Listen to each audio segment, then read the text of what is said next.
o Brasil e o tema de hoje do seu Agenda Econômica. Quem está aqui conosco é o pesquisador do Instituto de Pesquisa Econômica Aplicada, IPEA, Gesmar dos Santos. Participa dessa entrevista o jornalista Beto Almeida. Beto. Doutor Gesmar, o Plano de Aquisição de Alimentos, PAA, no ano de 2011, ele é uma das ações do Fome Zero voltado para as populações em situação de insegurança alimentar e nutricional. Essas operações do plano totalizaram 451 milhões. Mais de 106 mil famílias foram beneficiadas pelo programa, que atingiu 1.259 municípios. Qual é a avaliação que pode ser feita em torno do PAA e qual era a possibilidade que ele tivesse uma abrangência maior no Brasil? Bom, a concepção de políticas governamentais de aquisição de alimentos ela é bastante espraiada no mundo. O Brasil já teve algumas experiências nesse tema. O PAA ele tem ampliado o montante de recursos alocados para a aquisição desses alimentos. A sua principal função é manter uma condição de compra dos produtos ofertados pelo pequeno agricultor de forma a atender duas coisas. Primeiro, que ele tenha uma sua renda garantida e segundo, que ele atenda as populações em situações de carência ou mesmo também, se você considerar a merenda junto, atender as escolas, a creches. Há possibilidade, sim, de aumentar, desde que haja uma combinação entre a aquisição pelo governo e o escoamento do estoque adquirido pelo governo. Então tem que armazenar mais, tem uma capacidade de armazenamento melhor, tem que espalhar mais pelo país, locais onde são feitas as aquisições. Há muitos locais onde o produtor, mesmo tendo a condição do governo comprar, ele não tem a condição de ofertar, ele não está produzindo ainda. Então, é muito importante as prefeituras participarem mais. Ou seja, quando nós aumentarmos a capacidade de ofertar desses produtores que seriam beneficiados, e quando nós tivermos política de escoamento e de revenda dessa produção, de colocar o estoque no mercado e abrir novos mercados, nós teríamos condições de aumentar muito mais ainda essa questão. Então, nós estamos num momento de evolução e talvez de imediato fazer isso, os resultados para a dinâmica de produção não sejam bastante positivos. Temos que estimular tanto a forma de produzir como a forma de negociar, de estocar e de revender. A Lei 11.947, ela determinou a obrigatoriedade da compra de 30% do que é destinado para a merenda escolar na mão da agricultura familiar, na mão dos agricultores familiares. Quer dizer, isso é uma lei que pegou, pode-se dizer isso? Ela está pegando. Está pegando. Está pegando, depende ainda de melhorias dos próprios produtores, de produzir, ofertar aqueles produtos, talvez de aumentar um pouco a quantidade e o número desses produtos e continuar avaliando e melhorando a cada ano a política. O governo está disponibilizando para a safra 2011-2012 um total de 16 bilhões para custeio e investimento PRONAF, Programa Nacional de Fortalecimento da Agricultura Familiar. Na safra de 1999 a 2000, esses recursos eram de apenas 3,3 bilhões, ou seja, uma diferença para cima, né, de 385% de evolução.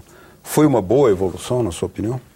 Ela está sendo paralela à evolução de todo o crédito disponibilizado pelo governo. Então, você considerar o familiar e o não familiar, então é uma evolução bastante grande, bastante positiva nesses últimos anos. Agora, considerando que o número de agricultores familiares é muito maior, os recursos ainda são baixos. Considerando também que quem acessa são agricultores familiares, os grupos, as estratificações A, B e C, e que a D e E estão bastante fora dessa tomada de recursos, ainda há bastante o que melhorar. E também as regras do mercado exigem que o agricultor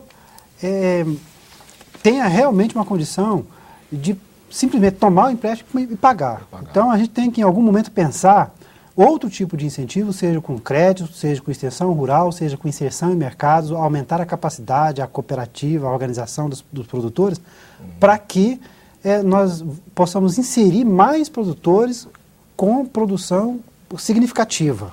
Porque aí sim ele vai poder tomar mais crédito e esse montante de 16 milhões tende a crescer. O senhor acha que há uma resistência de natureza política para que houvesse uma maior expansão do crédito dirigido para a agricultura familiar? Eu diria que falta mais, talvez, mobilização dos próprios agricultores, talvez a representação deles, a organização em termos de cooperativas e a interlocução, vamos dizer, mais elaborada junto ao Congresso Nacional e junto também às instituições que os representam, a sua própria organização.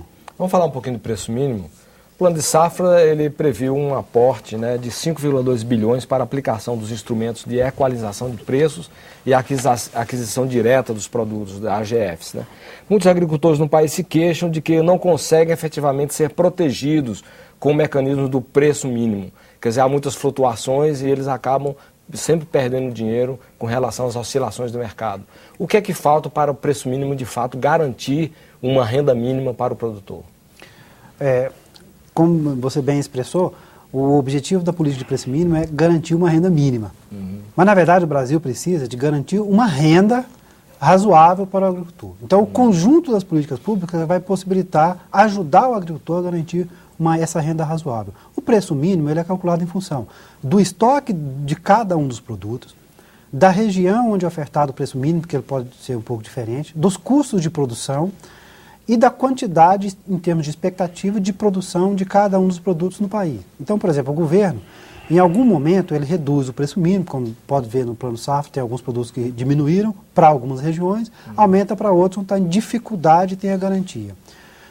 No meio da safra, ou na safra seguinte, isso pode ser revisto através de uma medida, uma lei que é aprovada no Congresso, caso haja algum problema para ter a proteção. A dinâmica, no final das contas, é uma dinâmica de mercado, ou seja, quando tem muito produto ofertado, a tendência do preço é baixar, e quando tem pouca armazenagem, a tendência do preço também mínimo é baixar, e às vezes não cobre sequer a produção. Agora, quais são os critérios adotados para a correção dos valores do preço mínimo? Porque olhando aqui as tabelas, pediria até que o senhor comentasse, se possível, alguns casos específicos, algumas culturas, né? A gente vê que no caso do feijão houve uma correção negativa, menos 9%, o que aconteceu também no caso do milho, né, menos 9%, quase 10%. Mas não foi assim no caso de outros produtos, como a soja, por exemplo, que teve valorização positiva na correção. A soja, em alguns estados, ela realmente tem uma valorização positiva. Seria um pouco difícil da gente, assim, um pouco por fora, está concordando com todas as questões que estão colocadas na tabela, todas as correções que foram feitas. Feijão, por exemplo, ele tinha passado por um período de boa armazenagem e de preço, de produção alta. Então, mesmo que o preço mínimo fosse ofertado, você iria estimular muito a produção, e como não é o preço mínimo que determina a lucratividade do produtor, é o preço final que ele coloca no mercado, então não adianta você incentivar um preço mínimo mais razoável para produzir muito, sendo que não vai compensá-lo adequadamente. O preço do mercado. O preço do mercado. Então ele pode produzir muito em função do preço mínimo, aí ele ganha pelo preço mínimo, mas o preço mínimo paga pequena quantidade de cada produtor. Aí ele está com um produto com grande produção e vai vender a um preço muito baixo. Então, às vezes, a política de preço mínimo pode ter um resultado não desejado para o produtor. O que ocorre é que, por exemplo, agora em Irecê, a gente está vendo aí que há um problema muito grave.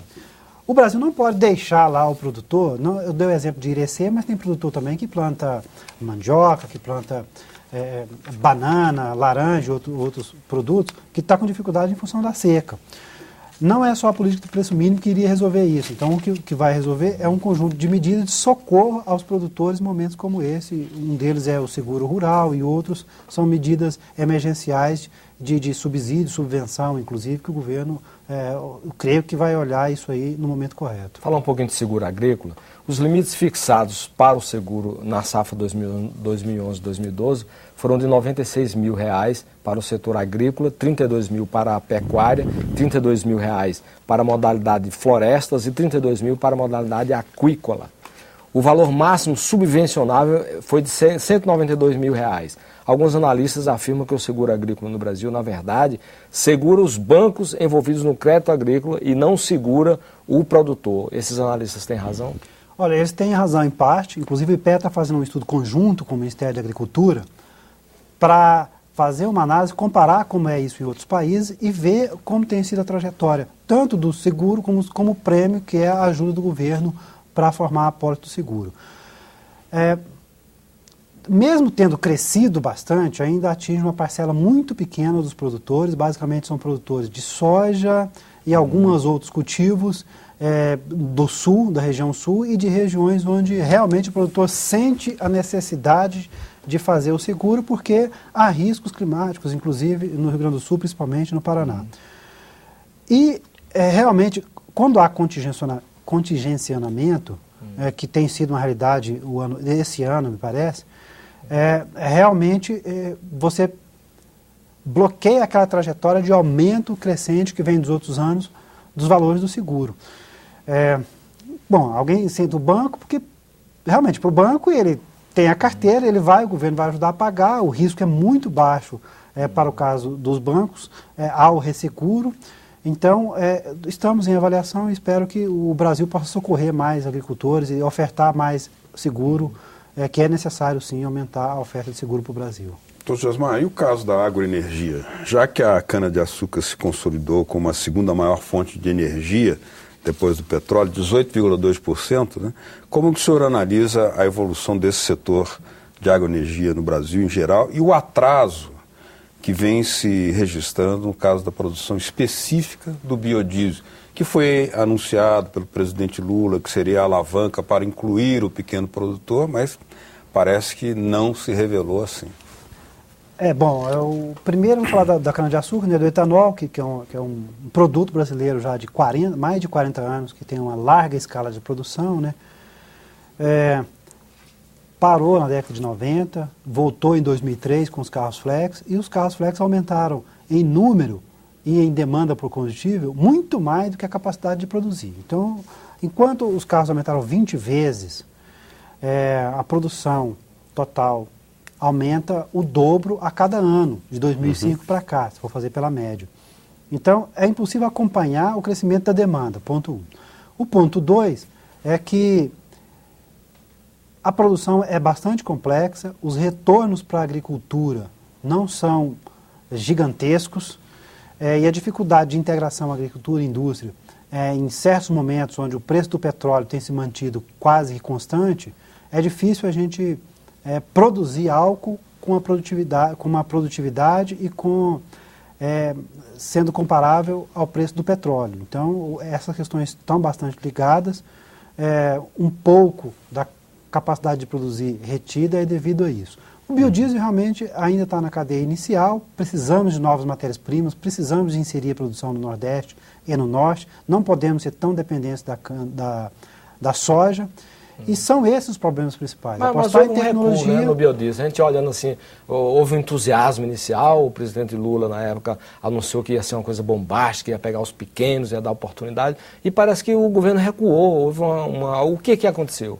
Eu creio que a gente precisa de mais ousadia em termos de pesquisar mais esses produtos que o pequeno agricultor possa ser inserido de verdade, porque no Nordeste a soja não é uma alternativa, no Centro-Oeste é. Então fica só Centro-Oeste e Sudeste produzindo biodiesel através da soja ou do sebo bovino. Tampouco a Nós temos que ter a mamona foi um né? cálculo errado. A mamona tem seu próprio mercado, então para biodiesel nesse momento não é o caso. Pião manso não deu certo ainda, então é natural um certo atraso em pesquisas tecnológicas para ofertar uma matéria-prima. Talvez a gente foi um pouco emotivos no lançamento do programa e agora a gente precisa repensar, mas não esquecer essa ideia, inclusive a ideia de inserção social, porque precisamos muito, com a agroenergia como um todo, uma oportunidade para a agricultura. Agora, o senhor também é um estudioso de outras opções na produção do etanol, porque no seu início, o programa do álcool, como foi anunciado até pelo próprio professor Bautista Vidal, ele incluía a pequena produção. E depois isso foi rejeitado na sua evolução, ficou só o grande produtor. E há uma proposta de inclusão de microdestilarias do álcool, inclusive descentralizando, tornando os municípios autossuficientes, evitando o turismo do álcool, que é um absurdo, produzir álcool em Campinas para levar para Rondônia, coisa que não tem sentido. Como é que isso pode ser feito? Mais um estudo que o IPE também está interessado em fazer, junto com outras instituições governamentais e parcerias com outros institutos de pesquisa. Especificamente sobre a microdestilaria, viabilidade econômica ou não, e como isso seria feito. As respostas, logicamente, elas não estão prontas, mas há uma esperança, inclusive o Congresso Nacional aprovou ano passado a legislação que como se diz, libera a produção de etanol a partir de outros produtos que não somente a cana-de-açúcar. Então, é uma possibilidade isso aí. Era um veto que havia antes. Era um veto que havia. Praticamente. Vem da década de 70, salvo engano, final da década de 70 ou início da década de 80. Então, ou seja, é possível hoje aumentar a pesquisa com outras fontes de matéria-prima para produção de etanol. A cana hoje é imbatível no mundo enquanto matéria-prima.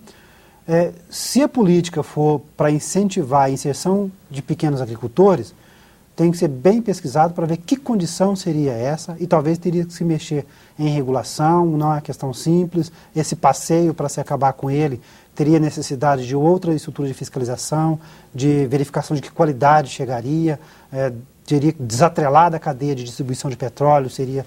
Então é uma coisa bastante complexa que a gente não tem ainda respostas, mas é um desafio de pesquisa colocado ao Brasil, sim, Agora, a gente vai enfrentá-lo. Curioso, doutor Gesmar, que nós já tivemos, durante a guerra, no governo Vargas, a frota nacional do álcool, os navios do álcool, a produção do álcool, da mandioca naquela época, que poderia ser uma surpresa produtiva, incluindo um amplo contingente de baixa renda, de população não incluída hoje no mercado. Sem ameaçar a produção de farinha, né?